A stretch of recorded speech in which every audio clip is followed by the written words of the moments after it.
Hey. Okay.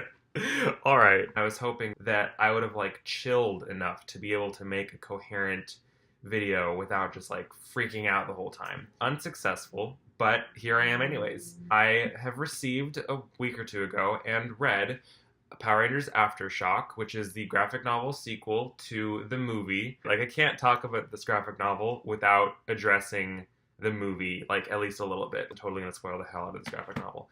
But the movie, I've seen it 3 times. This movie was everything I wanted it to be. It was everything I needed it to be. And it's my all-time favorite movie now. Like, I'm not trying to overhype this. I know it's not going to be what it was for me, for everyone else who sees it necessarily, but I loved it a lot. I'm just going to leave it at that. So naturally, because of how into it I was, I wanted to just like scoop up everything I could that had to do with this iteration of these characters in this story. So I also bought the official movie novel. I've come to the conclusion that if you really, really liked the movie, don't get the novel and don't get the graphic novel. Okay, so I'm gonna briefly talk about the novel, but this is mostly for the graphic novel. But I just gotta address some things in this. It says based on the screenplay by John Gattens, so I thought that it would be like relatively good. I was able to just like replay the movie kind of while reading this, and that was my intention.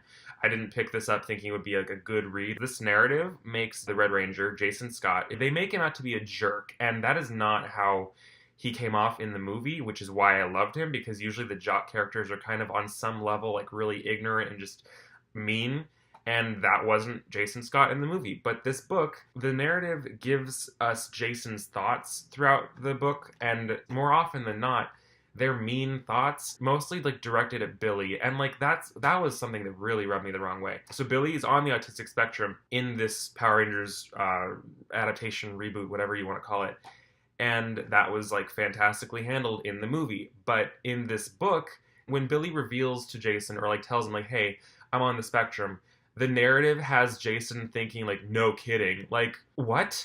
And even after Billy explains this and his diagnosis and everything like that, later in the movie or later in the novel, the narrative still refers to him as like being weird, and I'm just like, this isn't, you need to stop this right now. The novel included more of the Jason and Kimberly scene of them on Jason's bed that was cut from the movie because it led to them kissing.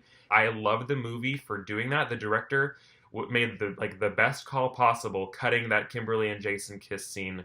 Oh my god, it was beautiful. But the book keeps a little bit more of that, with Kimberly being like, I want to be the girl who kisses you, and he's like, I think you should be that girl. And it's like, okay, this was cut for a reason. In the campfire scene, when Trini alludes to her queerness, when Zach starts it by asking like, boyfriend troubles, and then she's like, yeah, boyfriend troubles, and then after she mocks it, he's like, girlfriend troubles, and they cut that girlfriend troubles line out of the novel. That didn't make any sense. So that wasn't really fun at all. The only thing I will say that I enjoyed about the novel is that it had a scene, like everyone has said like a thing about them except for Jason, which we kind of just have to like pick up subtleties, I guess, as in the movie as an audience. But in the book, when they're all in the bleachers in the football field, when Trini shows up and tells them that Rita appeared, like Rita showed up at her house and like almost tried to kill her. In the movie, right after that, Jason's like, all right, let's go find Rita, let's go fight her. Like, we're all screw-ups, we got to do this one thing that was asked of us. And then they all go to the shipyard and go and fight Rita. But in the novel, Billy calls out Jason, and he's like, we're a team, like everyone else but Jason, except for, like, you haven't talked to us yet. Like, what's up with that? And then so in the novel, Jason does talk about why he's been pulling pranks left and right, and, like, it was just I thought it was really important for his character, because we didn't really get to see that, or at least see him talk to his friends about that, because in the novel, he's saying how, like, in the car crash that happens in the beginning of the movie, he was, like, saying how, like, the pain was, like, tremendous, but there was also this huge wave of relief over him because he wasn't following this like path that's been forced upon him by his father. And I thought that was a really necessary scene, and I kind of wish, I at least hope that it's like a deleted scene or something when the Blu-ray comes out, because that was a really important scene, and I will appreciate the novel for giving us that. But everything else sucks. Don't buy this. It's like $6, but still, like $6 I could have spent on something else. So That's the novel. Now it's time for the graphic novel. So Aftershock, it takes place a few weeks after the end of the movie. And I really hope this is one of those like universe tie-in things that doesn't necessarily matter to like the actual movies, because this didn't really do anything for me. It did the opposite of anything. It did bad things for me. The writers don't get it. Like, the movie got it. The movie nailed these characters and this new iteration of all of them, and this reimagining, as the cast keeps saying it. So it takes place a few weeks after the end of the first movie. So like Angel Grove is really trying to recover from the destruction that happened. Like, there are a bunch of like tents set up for people who lost their homes in Goldar's attack and everything. And I thought that was a really neat aspect, because in the show you never really got like the aftermath of the Aftershock. Like, there would be these giant Zord battles in the city, and then the next episode it's like everything's fine in Angel Grove. I appreciate the realism that's being added to this franchise through these movies, because that's really something that was never addressed in the show.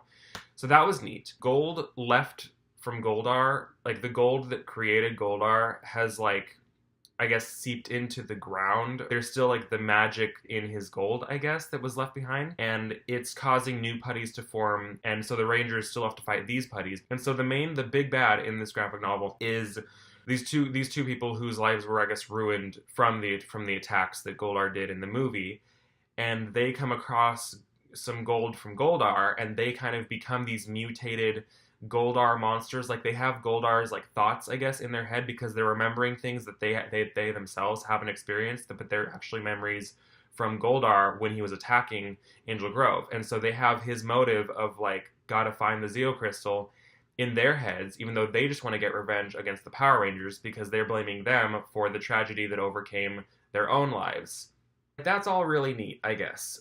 The problem I had really is how Aftershock handled the characters. It did none of them justice. So it mostly just focuses on Jason and Kimberly with like a little bit of Zach, and like barely Trini and Billy. And they just made Trini like unnecessarily rude, or just like they missed the point that like she was distant from others because she was afraid to like let them in. But like by the end of the movie, she let her friends in, so like she doesn't still have to be a dick to them. And it's really heavy on the Jason Kimberly romance, which I loved. By cutting the kiss scene from the movie, it allowed for a much slower and more organic build for that relationship, if that is the relationship that the movie is going to build towards. And the graphic novel kind of just like puts like a fast forward on that, and it was just like, no. Again, just like in the novel, it was cut for a reason. There's no Tommy in this graphic novel, which is weird, because the end of the movie, like if you saw the mid-credit scene, it shows Tommy with them in detention. Well, just the jacket, but like Tommy's supposed to be there with them in detention. And Aftershock takes place a few weeks later, and there's still like no mention of Tommy. What? I don't understand that. No one's getting Jason right, I feel like. In Aftershock, there's literally a scene when Kimberly and Jason, of course, are fighting some putties, and Kimberly has an idea of how to fight the putties. She's like, hey, like, do you know this ultimate frisbee move we can use to like fight them? And Jason's reply is, you're too hot to know anything about ultimate frisbee.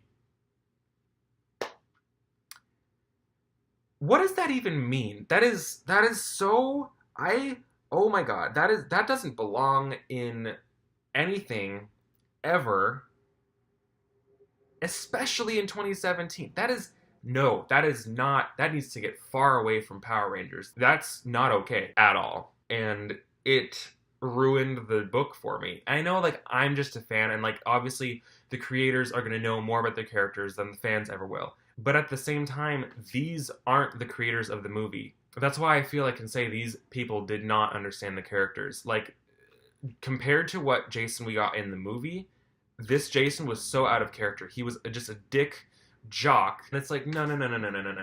Not my children. So this graphic novel also includes a government-run organization called Apex. I just feel like that's super overdone in the superhero like genre, I guess, like this in superhero films and comics and things like that. There's always like that government organization who's like keeping an eye on things because they're the ones who are really in charge. Part of why I liked Power Rangers so much, the movie, was because of how many stereotypes and tropes it like subverted. So that's why I'm really hoping that I can watch the movies without needing to know what happens in the graphic novels, because if another one of these comes out, I'm not getting it. Honestly, like the novel, it had that one little thing that was really cool, and then Aftershock, the art was nice. Like that was it. People might enjoy Aftershock. People might enjoy the novel. Me personally, I did not. So thanks for watching. I'll be back next week with something. Bye.